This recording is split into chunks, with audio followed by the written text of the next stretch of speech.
चलिए, जितने भी लोग यहाँ पर प्रोटेस्ट कर रहे हैं, एम्बुलेंस कर्मचारी सभी मेरे साथ जा रहे हैं क्योंकि डीपीएम से बात करना ज़रूरी है। उन्होंने ओरल आश्वासन दिया है, साथ में ये भी निराशाजनक वाली बात है, उन्होंने जो बात कही है कि आप मेरे स्टाफ नहीं है, मैं आपको नहीं जानता हूँ, लेकिन इसी हॉस्पिटल में कार्यरत हैं और यहीं के एम्बुलेंस में कार्यरत है। इसके बावजूद आखिर इनको नज़रअंदाज क्यों किया जा रहा है, इनको आश्वासन सिर्फ क्यों दिया जा रहा है, लिखित में कोई चीज़ देने को तैयार क्यों नहीं है कि उनके डीपीएम ने ऑन रिकॉर्ड क्या कुछ जवाब दिया है, क्या कुछ आश्वासन दिया है, जानना ज़रूरी है। क्योंकि आज नहीं, कम से कम 12 से 13 दिनों से लगातार ये लोग प्रोटेस्ट कर रहे हैं, प्रोटेस्ट करते करते परेशान हैं, लेकिन सिर्फ आश्वासन की बात होती है, डीएम तक शिकायत गई है, तैयार नहीं। अब देखना होगा कि डीपीएम साहब का क्या जवाब ऑन रिकॉर्ड होगा।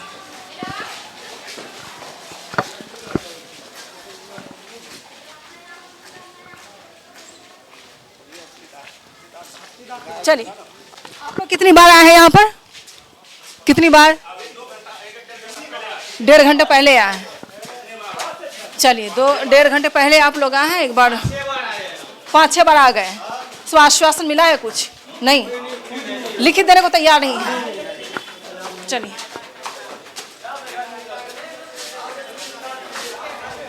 किधर जाना है मुझे?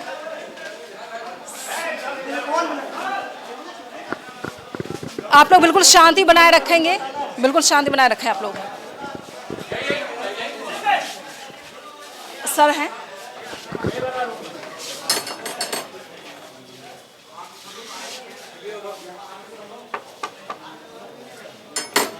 सर कोई है?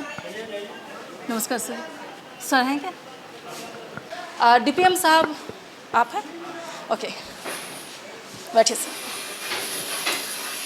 बैठिए आप लोग, बिल्कुल शांतिपूर्वक आप लोग बैठें।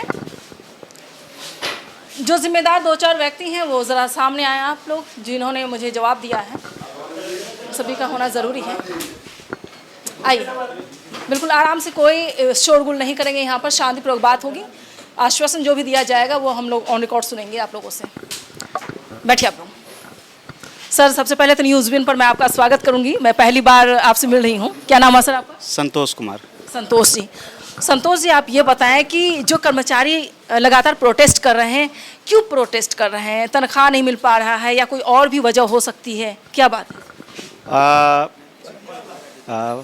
फर्स्ट में तो इन लोग ने जो प्रोटेस्ट स्टार्ट किया था वो बेसिकली सैलरी के लिए था और अभी सैलरी जो है इनका सितंबर माह तक क्लियर कर दिया गया है। राज्य स्तर से जैसे ही पैसा आवंटित आया है, एजेंसी को हम लोग ने पे कर दिया और एजेंसी ने भी सैलरी इन लोग को सितंबर माह तक क्लियर कर दिया है। अभी कंपनी एजेंसी जो है सरकार के द्वारा बदली गई है। जो टेंडर था वो सेकंड पार्टी को मिला है, तो 1 अक्टूबर से वो 1 नवंबर से दूसरी एजेंसी ने टेक ओवर किया है। तो उसमें कुछ एम्बुलेंस जो चलती है वो गवर्नमेंट का ऑन्ड व्हीकल है एंड कुछ जो है एजेंसी के व्हीकल थे। तो फर्स्ट फेज़ में अभी जो गवर्नमेंट के ऑन्ड व्हीकल हैं वो ट्रांसफ़र हुए हैं और बाकी जो एजेंसी के व्हीकल थे वो एजेंसी को जिसकी थी वो वापस, चूँकि वो एजेंसी ख़त्म हो गई, दूसरे एजेंसी को फेज़ वाइज वो जो व्हीकल की नंबर से वो उपलब्ध कराएंगे। इन लोगों का डिमांड था कि जो काम कर रहे हैं वो लोग ही, मतलब उन लोग से काम, मतलब उनको हटाया नहीं जाए। तो ये राज्य स्तर से भी आश्वासन दिया गया है और एजेंसी की तरफ से भी आश्वासन दिया गया है कि ये पहला प्रायोरिटी बेसिस पे इनको ही लिया जाएगा। और अभी जो 19 एम्बुलेंस में 17 एम्बुलेंस कल हैंडओवर हुआ है, तो उसमें जो कार्यरत स्टाफ थे कम्प्लीटली उन्हीं लोग को अभी एजेंसी ने टेक ओवर किया है। कोई नया स्टाफ इन लोग नहीं रखा गया है, जो काम कर रहे थे उन लोग को लिया गया है।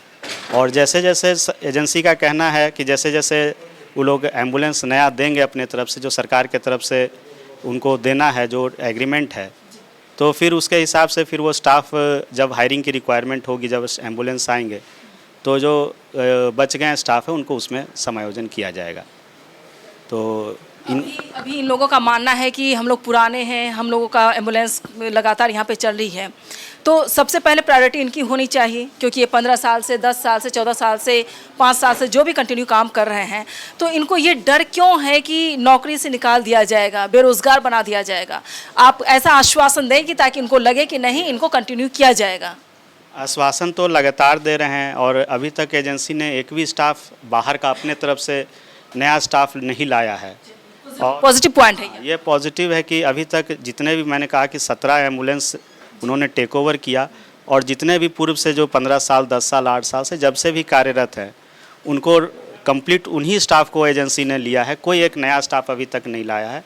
और एजेंसी ने भी आश्वस्त भी किया है कि जब वो गाड़ी देंगे तो इन्हीं स्टाफ्स को रखेंगे, प्रायोरिटी बेसिस पे इन्हीं को रखेंगे, अगर ये कोई इच्छुक नहीं हुए तभी वो उनको नहीं रखेंगे। और इतना एजेंसी ने हम लोग को भी आश्वस्त किया है, इन लोग को भी आश्वस्त किया है और कार्यपालक निदेशक हमारे राज्य स्तर से वो भी इस कड़ी में हैं कि नहीं, जो लोग पहले से काम कर रहे हैं उनके तरफ से भी सहानुभूति है और जो लोग काम कर रहे हैं उनको पहली प्राथमिकता देते हुए, ये कहीं हम लोग के तरफ से भी नहीं है कि नहीं नया स्टाफ आए जो काम कर रहे हैं उनको हटा दिया जाए, ये हम लोग के तरफ से भी कहीं नहीं है। ठीक है सर, एजेंसी द्वारा आपको कोई ऐसी रिपोर्ट दी गई है कि नहीं इतने स्टाफ से इनको ही हायर किया जाएगा? जैसा आपने कहा कि 19 एम्बुलेंस और लोगों को हायर किया गया, जो बाहरी नहीं है, जो काम वर्किंग थे उन्हीं को लिया गया, कंटिन्यू किया गया है। तो इनको कैसे आश्वस्त किया जाए? इनको लिखित में कुछ आप दें ताकि इनको आश्वासन हो, इनको लगे, उम्मीद हो कि नहीं हम लोगों को बेरोजगार नहीं किया जाएगा। इनको एक खौफ है। हमको लगता है कि ये खौफ ये लोग ना रखे, ऐसी कोई बात है भी नहीं कि एजेंसी का कोई मंशा है कि हम नया स्टाफ लाए। मंशा रहता तो अभी वो लोग कुछ न कुछ ज़रूर एक दो इस तरह का करते। और लिखित की बात रही जहाँ तक, तो चूँकि ये एजेंसी के का बात है तो हम लोग किसी तरह का लिखित अभी इस पे नहीं कर सकते हैं कार्रवाई। लेकिन हाँ, मौखिक जो आश्वासन है, ऑन कैमरा भी आश्वासन हो रहा है। तो ये हम लोग निरंतर प्रयास है कि जो लोग, चूँकि सब लोग काम कर रहे हैं, लंबे समय से काम कर रहे हैं, तो हमारे तरफ से कहीं ये नहीं है कि इनको नहीं रखना है, या ना हमारे सिविल सर्जन स्तर से है, ना जिलाधिकारी के स्तर से है, ना राज्य स्तर से है, ना कंपनी के स्तर से है। ये खौफ हमको लगता है कुछ लोग, एक दो लोग अपने मन से बना के रखे हुए हैं और ये सारे लोग में फैला हुआ है।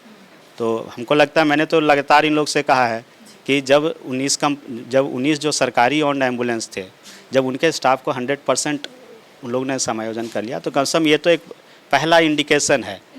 ठीक है, और अगर आपको भविष्य में इस तरह का कोई दिक्कत आती है तो हम लोग हैं अब। लेकिन जब फेज़ वाइज सरकार, आज एक दिन में तो कंपनी भी पूरी एम्बुलेंस नहीं देगी, जब फेज़ वाइज उसकी एग्रीमेंट है। मैंने कहा कि जो संभवता है वो सारी संभवताएं की जा रही है। जो असंभव चीज़ है, अभी आप कहेंगे कि नहीं अभी 100% तक को आप तुरंत कर ले, जब गाड़ी नहीं है तो वो संभव नहीं है। जो संभवता है वो सारी संभवताएँ चीज़ की जा रही है।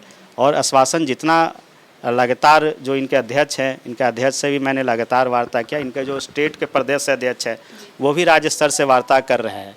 उन लोग ने भी आश्वासन के आधार पर सभी चीज़ें, सभी जिला में काम इसी रूप से हो रहा है। ऐसा नहीं कि अररिया इकलौता जिला है, 38 जिला है, 38 जिला में सिमिलर चीज़ चल रही है। और अभी हमको लगता है कि लगभग, अब पहले तो 10 जिला स्ट्राइक पर था, अभी एट प्रेजेंट और कम ही हो गया होगा पेमेंट मिलने के बाद स्ट्राइक। तो हमको लगता है अररिया को जो काम कर रहे हैं उनको आश्वस्त रहना चाहिए। हमारे तरफ से अगर कोई निगेटिव कहीं दिखता कि नहीं इंटरफेयर कर रहे हैं, किसी दूसरे को लाने का प्रयास कर रहे हैं, तो इनको ये लगता है, या सिविल सर्जन कर रहे हैं या कोई कर रहा हो, एजेंसी कर रहा हो। अब कहीं कहीं अफवाहें फैलती है, कुछ घटनाएं होती हैं तो बहुत सारी अफवाहें फैलती है। तो हमको लगता है इनको अभी अफवाहों पे ना ध्यान दे करके जो सरकार का मैंडेट है, जो सरकार की प्रक्रिया है, इस तरह के आपातकालीन व्यवस्था को लास्ट 7-8 दिन से बाधित है, जो कि आम जन के लिए है, गरीबों के लिए है, इसको ये लोग चालू रखें। और अगर इस तरह की समस्या आती है तो फिर उस समय वार्ता करें और उस समय उसका निदान किया जाए। और सर की बात से और बयान से कितने लोग सहमत हैं? ज़रा हाथ उठाएंगे आप लोग। यहाँ पर जो भी बात बोली गई असहमति नहीं मुझे लग रही है, इसलिए मैं सवाल आप लोगों से पूछूंगी कि आप लोग सहमत हैं इन चीज़ों से? जो बयान दिया गया कि आश्वासन दिया जा रहा है कि बाहरी लोगों को नहीं लाया जाएगा, अगर इंटरफेयर किया जाता है तो हम तैयार हैं, हम लोग करेंगे कुछ। कितने लोग सहमत हैं यहाँ पर? अध्यक्ष जी बोलिए। कार्यकाल सामने में है, अध्यक्ष जो आप देख रहे हैं, अध्यक्ष जो बोल देगा उसको आपको मानना पड़ेगा। बिल्कुल। अगर इनको आपने जिम्मेदारी दी है तो मैं इनसे भी बात करूंगी, क्योंकि मुझे नेगेटिव अब तक कुछ नहीं लगा है जो मैं इनसे सवाल जवाब और कर सकूं। तो आप अध्यक्ष हैं, ज़रा आप बताएं सर। ज़रा सा लेटर आपके पास में था, वो कहाँ है? लेटर दीजिए तो लेटर दीजिए। ये जो हमने लेटर तैयार किया है मैडम जी, इन्हीं को स्वस्थ करने के लिए जो है हमने लेटर तैयार किया है। इसमें ना कहीं पर हमको सरकारी नौकरी की मांग है, ना ही इसमें कोई मतलब कि गाड़ी एम्बुलेंस अपने नाम करने के लिए है। सिर्फ इसमें यह है कि जितने भी हम कर्मचारी हैं सभी को समायोजन किया जाएगा, ठीक है, आश्वासन है ये। और दूसरा ये है कि जो भी हम लोग ड्यूटी पर जाएंगे, अभी ना हमारा बीमा हुआ है, कुछ गाड़ी का इंश्योरेंस भी नहीं है, तो इस तरह की त्रुटि है।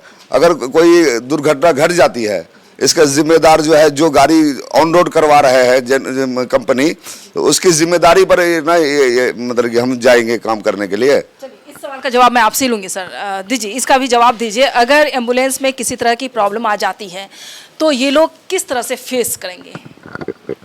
जो सरकार की पॉलिसी है, ठीक है, अगर एजेंसी के साथ एकरारनामा इनका है और एजेंसी ने कुछ पॉलिसी निर्धारित की होगी सरकार के एकरारनामा के अनुसार, अगर उसका जो सरकार ने एकरारनामा किया एजेंसी से, हम लोग तो जो एकरारनामा में अगर किसी प्रकार का उल्लंघन होता है उसमें हम लोग हस्तक्षेप कर सकते हैं। जो एकरारनामा के अतिरिक्त कोई चीज़ें हैं वहाँ पे हम लोग बहुत हस्तक्षेप नहीं कर सकते हैं। जहाँ तक रही बात इंश्योरेंस की गाड़ी की, तो अभी ऑन रोड हुई है, हम लोग एक जांच करा लेते हैं कि किस गाड़ी का इंश्योरेंस नहीं है, उसको हम लोग अपडेट करा लेंगे, क्योंकि सरकारी सभी गाड़ी सरकारी है, तो उसको अपडेट करा लेते हैं। और जितनी भी एकरारनामा में जितनी भी शर्तें सरकार ने एजेंसी के साथ किया है, वो किसी का अगर उल्लंघन होता है, लोग अपना उल्लंघन का बिंदु के साथ हम लोग को पुटअप करें, उसमें हम लोग हस्तक्षेप करेंगे, उसमें जो भी आवश्यक कार्रवाई होगी वो सरकार करेगी सरकार। ठीक है, तो आपकी तरफ से ये कहा जा सकता है कि इनको अपने काम पर कंटिन्यू हो जाना चाहिए? जी, इनको अपने काम पे कंटिन्यू हो जाना चाहिए।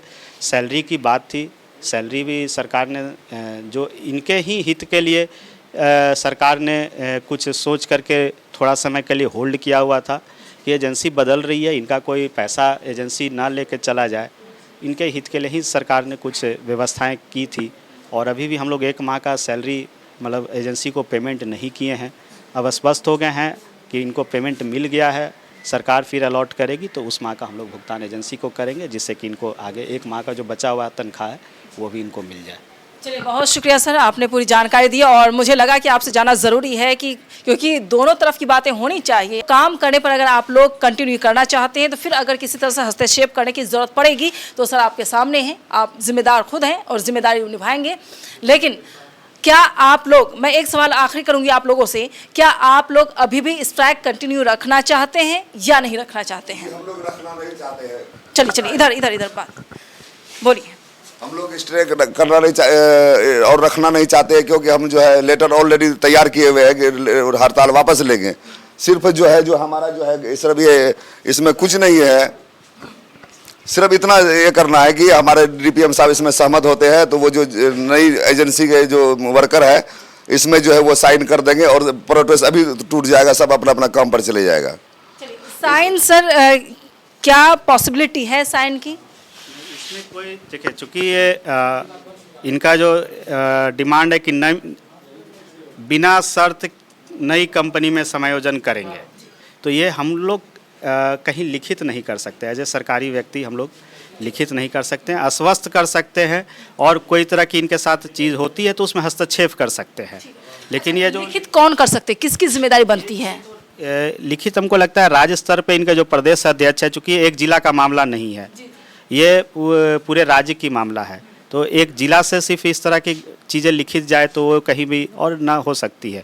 तो हमको लगता है जो इनके प्रदेश अध्यक्ष है, जो राज्य स्तर पे काम कर रहे हैं प्रदेश अध्यक्ष जो संघ के, वो इस पे हमको लगता है कि टेक करे और राज्य स्तर पे वार्ता करे और राज्य स्तर पे इसकी लिखित करे। हम लोग के स्तर से जितनी चीज़ें हैं वो हम लोग कर रहे हैं, सैलरी इनको मिल जाए, कंपनी से कोऑर्डिनेट कर ले, लोकल स्तर पे इनकी कोई तरह की समस्याएं हैं वहाँ पे हस्तक्षेप करें, किसी तरह के इनके साथ दुर्व्यवहार हो, किसी तरह का इनको सैलरी तनख्वाह वगैरह नहीं दिया जा रहा हो, अनर्गल बात किया जा रहा हो, ये सब पे हम लोग हस्तक्षेप कर सकते हैं। लेकिन ये पॉलिसी मामला है, पॉलिसी मामला पे हम लोग हस्ताक्षर नहीं कर सकते। पॉलिसी स्तर की चीज़ें राज्य स्तर पे विकसित की जाती है, हमको लगता है वहाँ पे हस्तक्षेप हो सकता है। यहाँ पे जो इम्प्लीमेंटेशन हम लोग जिला स्तर पे इम्प्लीमेंट करते हैं चीज़ों को, अगर इम्प्लीमेंटेशन में कहीं कोई दिक्कत है, जो सरकार ने शर्तें, जो मैंने पहले भी कहा है, जो सरकार ने एकरारनामा में जो शर्तें रखी है, उस शर्तों का उल्लंघन अगर कंपनी करती है और ये लोग हम लोग को संज्ञान में लाते हैं कि हाँ इस शर्त का उल्लंघन जो सरकार ने जो शर्त रखी है, कंपनी इसका उल्लंघन कर रही है, वहाँ पे हस्तक्षेप हम लोग करेंगे। किया जा सकता है। कितने लोग सहमत हैं अब आप लोग बताएं। अध्यक्ष जी आप बताएं, आपकी जिम्मेदारी बनती है। जी, हम तो कर्मचारियों के मतलब कि इसमें हैं। कर्मचारी अगर हमको कहेंगे 60% की सहमत है तो तब भी हम सहमत हैं। अगर नहीं कह पा रहे हैं कर्मचारी तो हम तो उसके बीच में हैं। बोलिए। आश्वासन हम लोगों को 2014 से दिया जा रहा है।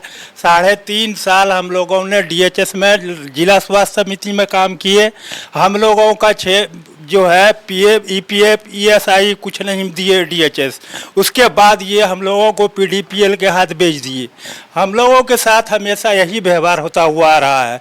तो हम लोग मुखित में कोई भी आश्वासन मानने को तैयार नहीं है। तो राज्य स्तर पर जो अध्यक्ष है आपको उन्होंने कहा कि आप उनसे हस्तक्षेप करवाएं, उनसे बात करें, आप करेंगे कल? किनसे हस्तक्षेप करवाएं जो राज्य स्तरीय अध्यक्ष है आपका?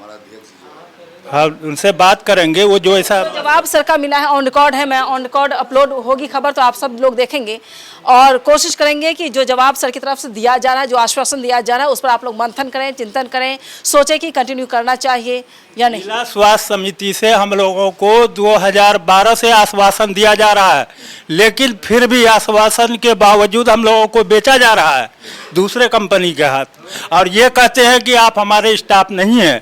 हमको नहीं शिकायत सभी कह रहे हैं कि किसके स्टाफ है। ये शिकायत मुझे मिल पा रही है कि आपने कहा इन लोगों के आप मेरे स्टाफ्स नहीं, ऐसा क्यों कह दिया? नहीं, मैंने कहा कि आप एजेंसी के तहत काम कर रहे हैं और जो सरकार जो नीतियां बनाई हैं उस नीतियों के तहत आपको काम करना है। उस नीतियों का कोई उल्लंघन होता है तो हम लोग हस्तक्षेप करेंगे, ऐसे हम लोग हस्तक्षेप नहीं करेंगे। दूसरा बात फिर जो इन्होंने बात कही है कि 2012 या जब से भी तो सरकार जब भी एजेंसी बदली है यही लोग काम कर रहे हैं, कोई नया लोग आए नहीं हैं। ठीक है ना। दूसरी बात रही कि क्या नए लोग आए, एजेंसी बदली, तो क्या आप लोगों को बदला गया? बदला तो नहीं गया, लेकिन हम लोगों के साथ दुर्व्यवहार किया गया। क्या किया गया बताएं? दुर्व्यवहार, किसी स्टाफ से अगर कोई घटना हो गई तो उसी को भरना पड़ा स्टाफ को। उसके लिए जिला स्वास्थ्य समिति या राज्य स्वास्थ्य समिति कोई एक्शन नहीं लिया। वो स्टाफ जो है अपना जमीन बेच के, अपना कर्जा करके उसको मामले को तय किया। तो ये नहीं होना चाहिए हम लोगों के साथ। तो आप लोगों को लगता है कि एम्बुलेंस के लिए अब नई गाइडलाइन जारी करना चाहिए ताकि उसमें आप लोगों को ध्यान में रखते हुए काम हो? तो ये जी जी जी जी ताकि कोई दुर्घटना घटती है तो आप लोग जिम्मेदार हैं या नहीं? जानकारी अब 12 साल हो गया काम करते हुए, मैं ये जानकारी नहीं मेरी सैलरी कितनी है। कभी 8300 रुपया आया, किसी 11,000 रुपया आया, कभी 7300 रुपया आया। ठीक है, किसी महीने में एक संपूर्ण वेतन नहीं आया। ये भी दिक्कत आई है। जी, ये पता आज तक हम लोगों को 2012 से नहीं चला कि हम लोगों का मान वेतन कितना है। कभी 8,000, कभी 8,500, कभी 9,000। और रात दिन हम लोग 8 घंटा के बजाय 12 घंटा ड्यूटी करते हैं, लेकिन फिर भी 8 से 8,500 या 9,000 से ऊपर हम लोगों का वेतन आज तक नहीं मिला। बढ़ना चाहिए, बढ़ना चाहिए। अब आप लोग अपने अध्यक्ष से एक बार बात करें और उसके बाद मैं सेकंड टाइम फिर आऊंगी, आप लोगों से बातचीत करूंगी। जो जवाब मिलेगा वो मुझे जरूर दें और मुझे जाना पड़ेगा तो मैं आपके साथ जाऊंगी। जैसे कि हमारे जो कह रहे हैं बड़े पदाधिकारी कह रहे हैं कि ऐसा हम हस्तक्षेप नहीं कर सकते हैं। ठीक है, ये जो है समझौता पत्र गया डिस्ट्रिक्ट का है। ठीक है, इस तरह का 2-3 डिस्ट्रिक्ट का है। अच्छा अच्छा, ठीक है, जो वो लोग इस तरह से आश्वासन दे करके सब गाड़ी को रिलीज किए हैं। ठीक है, तो आप लोग भी यही चाहते हैं? हम लोग भी यही चाहते हैं। अच्छा अच्छा, चलिए, इसके लिए भी मैंने बात कर ली है। एक बार अध्यक्ष से बात कीजिए, फिर मैं इनसे बात करूँ। क्या सर, मैं फिर से ये जो है मेरा लेटर बनाया हुआ नहीं है। जी जी, ये हमारा जो है प्रदेश अध्यक्ष जो दिया लेटर और जिला में उस तरह से ही हमको बनाने के लिए कहा और हमको कहा DPM सर से जाके मिलिए। हम DPM सर से मिले, बोले कि हाँ हम हस्तक्षेप नहीं कर सकते हैं। फिर हम जा करके वो जैन प्लस के वर्कर से मिले, वो बोले कि नहीं DPM सर जो है सहमत होंगे तभी हम सहमत होंगे। इसमें हम कुछ नहीं कर सकते। हमारे उन्होंने कहा कि उनकी सहमति जरूरी है। ये लोग समझौता कराना नहीं चाहते। मौखिक में हम लोग को शोषण जिस तरह से पीछे हुआ है, कोई बात नहीं, मैं आज की आप लोगों के साथ हूँ, आप परेशान ना हो। शोषण होने के लिए हम लोग शोषण होने मैं नहीं दूंगी। और केस मुकदमा का भी धमकी दिया जा रहा है हम लोगों को कि अगर हड़ताल नहीं तोड़ेगा ये लोग पर कोई FIR नहीं, FIR बिल्कुल भी नहीं होगी। इसकी जिम्मेदारी मैं ले सकती हूँ। दूसरी बात की जो सहमति बनेगी उस पर बात कीजिएगा। मैं फिर आप लोगों के बीच आऊँगी। मैं सेकेंड टाइम अररिया हॉस्पिटल पहुँची हूँ।